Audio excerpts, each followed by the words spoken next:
बिस्मिल्लाहिर्रहमानिर्रहीम। अस्सलाम वालेकुम। मैं हूँ अदरीस अहमद सुमरो। पाकिस्तान समेत दुनिया भर में ईद उल अज़हा का समा है और दुनिया भर में सुन्नत इब्राहिमी सर अंजाम दी जा रही है। लेकिन हमारे यहाँ कुछ ऐसी बातें रोनमा होती हैं जिनका मैंने सोचा कि आपके सामने से एक बात रखूं। मैं कोई मौलवी नहीं हूं, ना मैं कोई फतवा दे रहा हूं, लेकिन एज ए मुस्लिम जो मेरी सोच कहती है वो मैं आपको बताता हूं।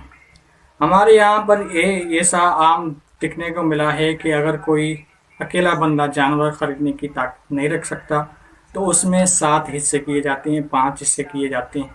5 लोग मिलकर जानवर खरीदते हैं या 7 लोग मिलकर, 10 लोग भी बाद औक़ात जानवर खरीदते हैं। जानवर की कुर्बानी के बाद क्या होता है कि वो सिर्फ, अगर 7 बंदों ने कुर्बानी में हिस्सा लिया है तो सिर्फ वो गोश्त 7 बंदों में तकसीम होता है। हर एक बंदा अपना अपना गोश्त ले जाता है, कोई किसी को देता है, कोई किसी को नहीं भी देता।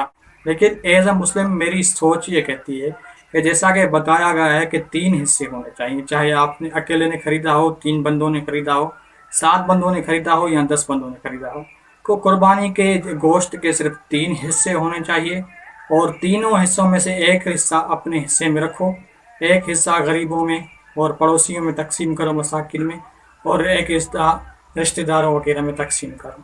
तो 3 हिस्से, अगर आपने 7 बंदे ने हिस्सा लिया है तो एक हिस्सा जो तुम्हारे हिस्से में आता है तो वो अपना हिस्सा अपने 7 लोगों में तकसीम करो, ना कि मुकम्मल गोश्त को। एज अ मुस्लिम मेरी सोच में जो बात थी वो मैंने आपके सामने रखी। आप इस हवाले से क्या कहते हैं हमें कमेंट में ज़रूर बताइएगा। अस्सलाम वालेकुम वरहमतुल्लाहि वबरकातुहू।